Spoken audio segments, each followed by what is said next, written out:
बिस्मिल्लाहिर्रहमानिर्रहीम इय्याका नअबुदु व इय्याका नस्तईन। मेरे पाकिस्तानियों, जब मैं समझता हूँ कि ये अब हुकूमत कामयाब होगी है साइफर को दबाने के लिए, क्योंकि साइफर के अंदर एक ऐसी चीज़ है जो डायरेक्टली ये जो लोग इस वक्त हुकूमत कर रहे हैं और इनके पीछे जो सहूलतकार था, ये तो डायरेक्टली इनके ऊपर आता है कि इन्होंने एक साजिश करके एक इलेक्टेड हुकूमत गिराई, लेकिन ये खुद ही अपने पैर पे कुल्हाड़ी मारने के लिए माहिर हैं। इतना इनको खौफ है कि इमरान खान किसी तरह इलेक्शन से बाहर किया जाए, क्योंकि डर लगा हुआ है कि इलेक्शन में आ गया तो हार जाएंगे। तो इनकी पूरी कोशिश होती है कि कोई मौका ना जाए कि किसी तरह उसको डिस्क्वालीफाई करिए, जेल में डाले। ये कोई 14 महीने से ये लगे हुए हैं। पहले इससे मैं सिर्फ आज़म खान के ऊपर बात करना चाहता हूँ। जिस आज़म खान को मैं जानता हूँ वो ईमानदार आदमी है, काबिल आदमी है, और जिस तरह की बातें मैंने पढ़ी हैं साइफर में वो कह नहीं सकता। जब तक मैं आज़म खान के मुंह से नहीं सुनूंगा मैं मानूंगा नहीं, क्योंकि उसमें ये कई बातें हकीकत के साथ नहीं हैं। या तो ज़बरदस्ती से उसे करवाया गया है, क्योंकि ज़बरदस्ती तो इस वक्त सारी 2 पार्टीज बना दी है। ज़बरदस्ती में लोगों के ऊपर बंदूक रख के कि जी आप इस पार्टी में जाएं और बंदूक करके दूसरी पार्टी में जाएं, उनके ही बेचारों का बेड़ा गर्क करके रख दिया उसमें। और फिर जो हमारे लोगों को जो जोर डाला हुआ है पार्टी छोड़ो, बेचारे जेलों में हमारे लोग पड़े हैं, औरतें पड़ी हुई हैं, उनको बस सिर्फ कहें कि जी आप इमरान खान के खिलाफ वादा माफ को गवाह बन जाए। ये वो बनते हैं तो आप छुट जाएंगे, और या फिर कि जनाब आप खड़े होके जाके वो टीवी पे कहें मैं पार्टी छोड़ रहा हूँ। ये इस तरह की इस वक्त जो हम तमाशा देख रहे हैं वो इस तरह का चल रहा है। तो मैं नहीं मानता कि आज़म खान ने कई बातें इसमें से कही हैं और कई सच भी हैं, लेकिन साइफर था क्या? 6 मार्च को 2022 6 मार्च मीटिंग होती है। पाकिस्तान का एम्बेसडर असद मजीद और अमेरिका का जो under secretary of state Donald लू, वॉशिंगटन में मीटिंग होती है। ऑफिशियल मीटिंग होती है। ऑफिशियल मीटिंग का मतलब कि दोनों तरफ नोट ले रहे होते हैं उस मीटिंग के। उस मीटिंग के बाद एक साइफर का मतलब होता है एक खुफिया, एक कोड के अंदर मैसेज भेजी जाती है, जो कि सारी दुनिया में आपके जो हमारे जो एम्बेसडर्स होते हैं वो सारी दुनिया में हर मुल्क के एम्बेसडर अपने फॉरेन ऑफिस को खुफिया मैसेजेस भेजते हैं, जिसको साइफर कहते हैं। वो साइफर आता है पाकिस्तान, और वो मैं जब पढ़ता हूं तो उसमें क्या लिखा होता है। साइफर में 2 मेन चीज़ें हैं, बाकी तो और भी छोटी मोटी चीज़ें हैं। सबसे बड़ी चीज़ लिखी होती है कि जी इमरान खान को आपने अदम एतमाद की वोट में पाकिस्तान के प्राइम मिनिस्टरशिप से हटाना है। और एक और चीज़ लिखी होती है कि इमरान खान ने अकेला फैसला किया कि रूस जाने का। आपको पता है रूस, और तब तक जंग शुरू हो चुकी थी रूस की यूक्रेन में, तो इमरान ने अकेले ने फैसला किया। जबकि असद मजीद हमारे एम्बेसडर कह रहे हैं कि नहीं, इमरान खान ने अकेला फैसला नहीं किया, ये सब स्टेक होल्डर्स ने मिलकर फैसला किया था। लेकिन जिस तरह वो बात करता है, असद मजीद, सलाम करता हूं मैं अपने एम्बेसडर को, वो कहता है उसके बाद जो मुझे मैसेज कि इनके खिलाफ आपको प्रोटेस्ट करना चाहिए, डिमार्च करना चाहिए कि इसने बड़ी गलत जबान इस्तेमाल की है। गैरतमंद डिप्लोमेट हमारा। लेकिन वो गैरत यहां नहीं जागती जब वो यहां पहुंचता है। साइफर जाता है आर्मी चीफ के पास भी, फॉरेन ऑफिस में भी, मेरे पास भी आता है। मैं जब वो देखता हूं मैं हैरान हो जाता हूं कि इसकी जुर्रत कैसे पड़ी है लिखने की। ये कैसे कह सकता है? और फिर जब मैं ये देखता हूं कि ये कह रहा है एक एम्बेसडर को कि अपने प्राइम मिनिस्टर को आपने हटाना है, तो फिर मैं देखता हूं कि ये मेरे लिए तो नहीं है। एम्बेसडर तो मुझे जवाब दे है, तो मुझे कौन हटा सकता है? पाकिस्तान में मुझे कौन हटा सकता था? एक ही आदमी, जनरल बाजवा। साइफर तो जनरल बाजवा के लिए है, उसने भेजा है। तो मुझे वहां से पहले से होता है कि अब तक हमें लोग कह रहे हैं, मुझे खबरें आती रहती थी कि जनाब फैसला हो गया आपकी गवर्नमेंट हटाने को। मुझे रिपोर्ट आ रही रहती है, आईबी वाले मुझे आके बताते थे कि जी देखें शहबाज शरीफ की खुफिया मीटिंग्स हो रही हैं, बीच में इनके लोग पड़े हुए हैं, जनरल बाजवा की कोई फादर इन लॉ उनके घर मीटिंग्स हो रही हैं, ये सारी मुझे खबरें आ रही थी। लंदन किसी को भिजवाया जा रहा है, तो मैं मानता नहीं था। मैं जनरल बाजवा को जब मिलता तो वो कहते थे हो ही नहीं सकता, हम तो कॉन्टिन्यूटी चाहते हैं। और मैं भी अपने आप को होता हूँ कि मैं मान जाता था। लेकिन जब ये साइफर आया तो तब मुझे हुआ कि ये तो इसके बगैर हो ही नहीं सकता। फिर से कि कौन प्राइम मिनिस्टर को हटा सकता है सिवाय एक आदमी के जिसके पास पावर है पाकिस्तान में, तो पावर उधर ही है, सुपर किंग है, सब पूछने वाला कोई नहीं है, लेकिन पावर ही पावर है। उसके बाद अगले दिन अदम एतमाद असेंबली में टेबल हो जाती है और एकदम हमारे लोग हिलना शुरू हो जाते हैं। और फिर हमारे इत्तेहादी वो भी एकदम हमारे से खुश नहीं होते। लेकिन ये याद रखें कि ये टाइम कौन सा था?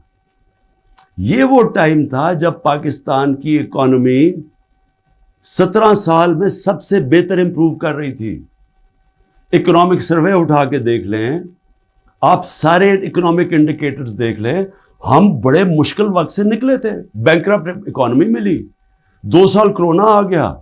दुनिया ने तारीफ की कि पाकिस्तान वो मुल्क है जो टॉप 3 मुल्क है जिन्होंने सबसे बेहतर कोरोना, इतनी बड़ी वबा, इतने बड़े क्राइसिस से डील किया। जबकि हिंदुस्तान में तबाही आई, ईरान में तबाही आई, साथ वाले मुल्क, पाकिस्तान की तारीफ दुनिया करती थी।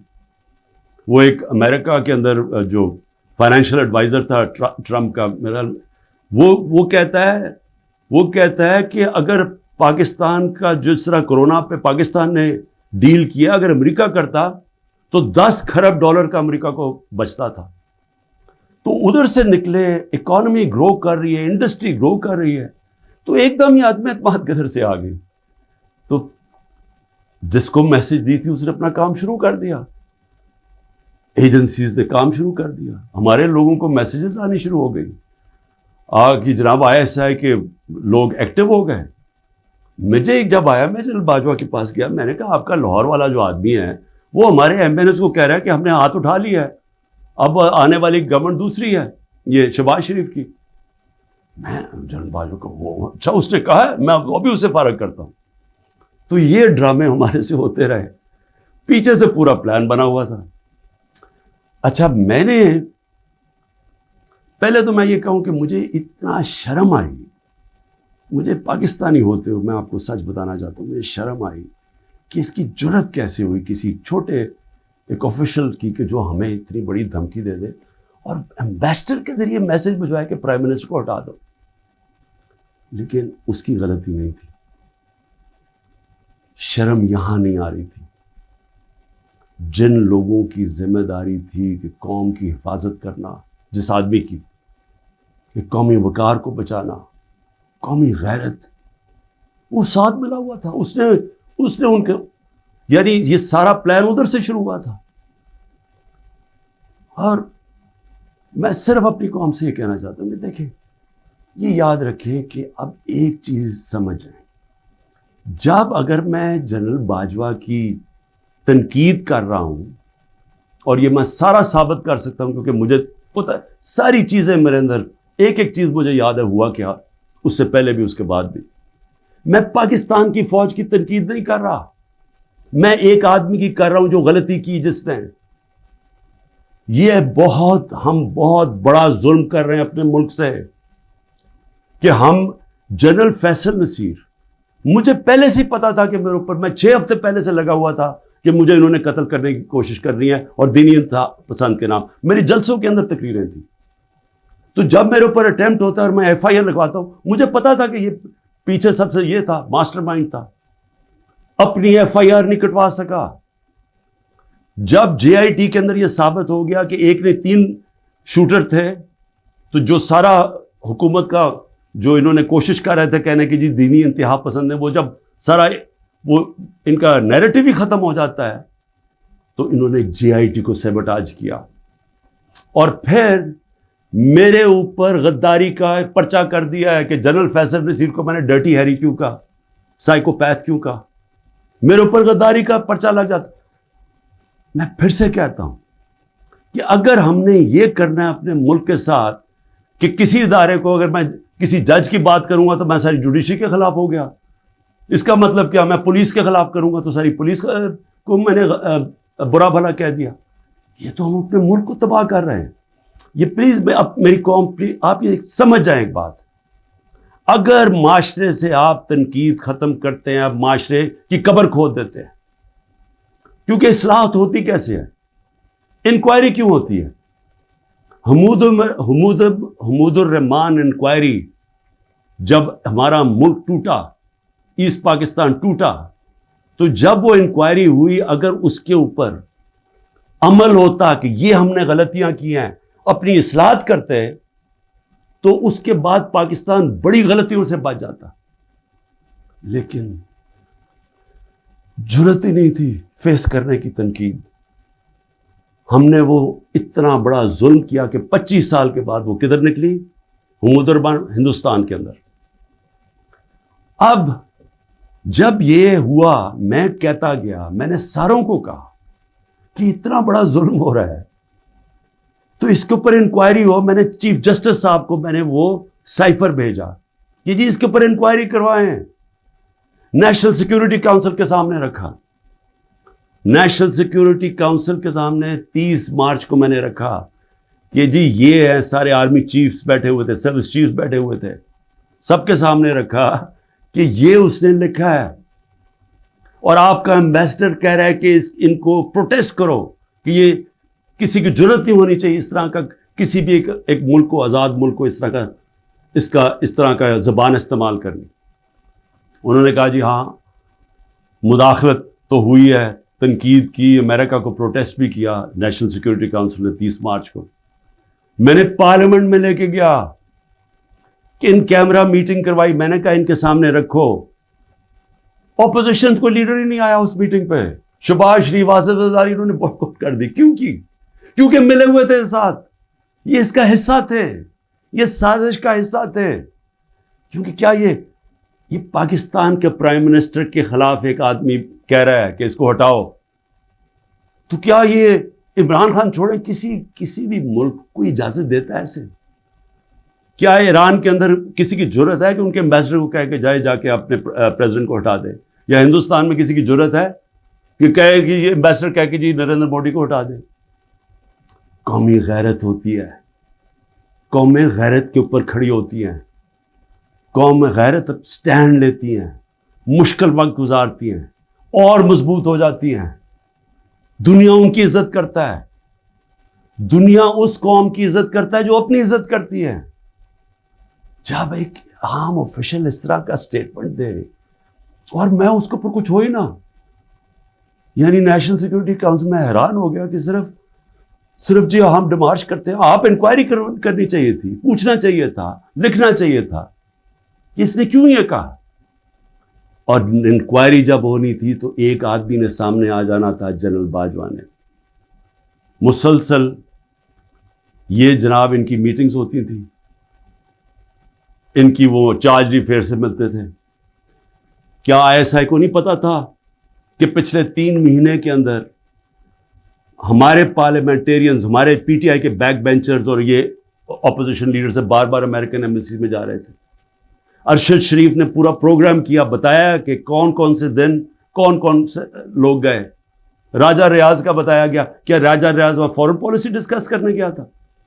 जो सबसे पहले भागे वो अमेरिकन एम्बेसी जा रहे थे। क्या इनको नहीं पता था?